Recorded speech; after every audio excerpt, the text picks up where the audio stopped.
Hey, my beautiful soul followers, take 2 of this video, internet probs with the rain.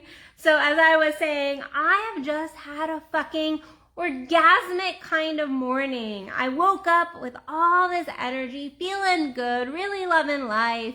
And I wanted to come on here and share some of that energy with you, you beautiful people, and talk about some topics that keep coming up in my coaching practice lately. So it is this idea that to have the orgasmic life, you must always be like high vibe, like rocking it out.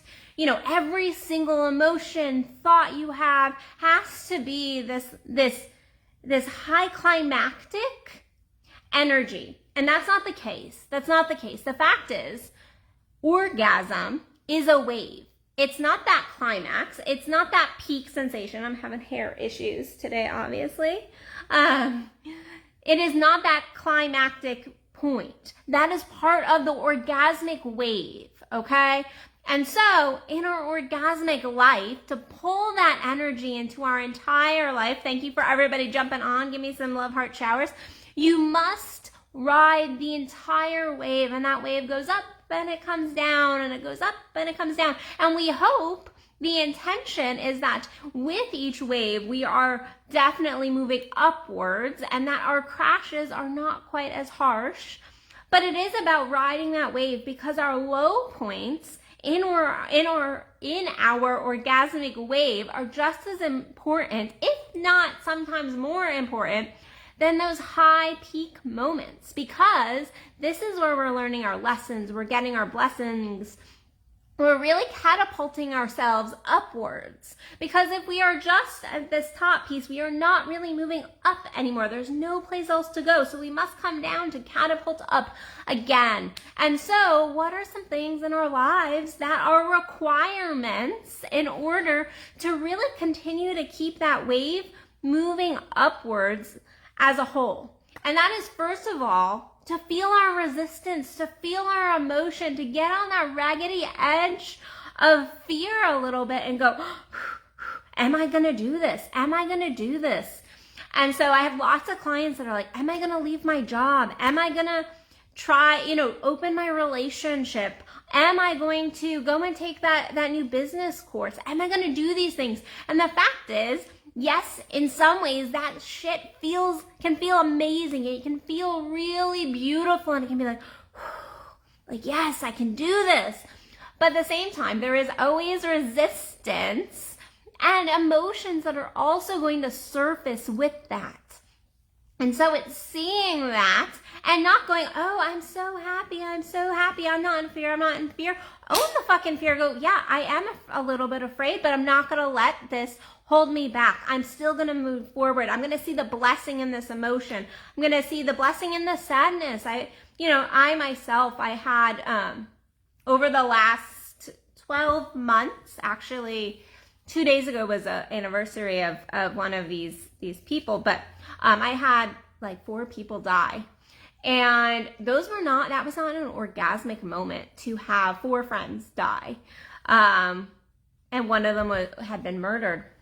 And I sat there and I felt the emotion, and I let myself go, like, I'm going to sit here. I'm going to feel this. I'm going to allow it to work itself out. I'm not going to grab onto it, but I'm going to allow it to move through me. I'm going to feel it. I'm going to let it move me forward. I'm going to learn the lesson. And one of the lessons was to truly live, to truly fucking live. You don't lose 4 friends in a year and not get that message of truly fucking living and really stepping the fuck up and noticing, getting present in your world and noticing all the true little blessings in your life. Even just like me sitting in my office space, because this is my office space, sitting in my office space, that's a blessing. That is a blessing, and that is orgasmic to me, that I have this beautiful space that I feel so cozy and comfortable in, and that's orgasmic. But then there's also the lessons that we learn, and a lot of times when we are making those big changes and shifts in our lives, we are also getting these beautiful lessons. And so sometimes they don't feel so great, but recognizing that they're there for a reason. The same thing goes when we're processing trauma. I have several women actually, particularly right now, that are doing some deep emotional work with their trauma, and take it from somebody who has done her fair fucking share of trauma work and sexual trauma work and abuse work and all of that on myself. The fact is that doesn't always feel great. That oftentimes feels horrible. It feels horrible. But sitting with that and knowing that it's going to move you forward, sitting with that sensation of, I know this is me loving on myself, sitting here looking at my shadow, looking at my trauma, dealing with the heavy shit. Give me a love heart shower if you yourself have done some of that work and you have been in it before and you've moved through it. I want to see those hearts. The fact is, that doesn't always feel good. That's sometimes the bottom of that wave, but guess what? It can catapult us forward. Now, you can fucking choose to not move up. You can choose to stay stuck in it.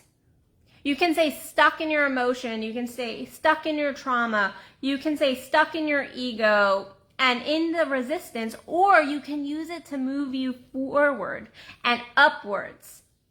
Same thing goes in the bedroom, guys. The bedroom is the exact same because our sex mirrors our life. And when we are in the bedroom, I know particularly for women, sometimes we have to breathe through some actual pain and discomfort. I remember when I started my own tantric journey years ago, and really started digging into my sex, I had pain and I had discomfort with my sex, and I really had to breathe into some discomfort as I moved through. I embodied myself, and then I actually physically worked through some of the holdbacks in my physical body, and through vaginal weightlifting and a couple other practices that if you want to know more about, click the link after my video and we can do a quick chat and discuss that. But sometimes sex isn't always comfortable, and that's not saying to go allow yourself to have duty sex and be in pain, severe pain. I don't want to get that message across.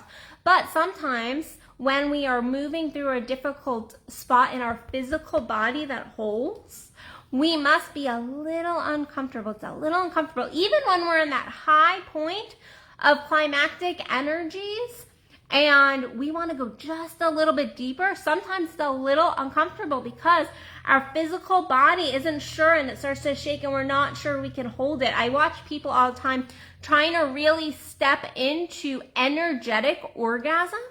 And the fact is, it's uncomfortable because they do not want to let go. They do not want to let go. They don't want their body to shake. They don't want all the messiness. They don't want all that messiness. And so they restrict, and that's uncomfortable. So my message today is that if you are like so many people right now, as we have just entered retrograde and there's lots of astrological stuff happening, or guess what? You just have a lot going on in your fucking life.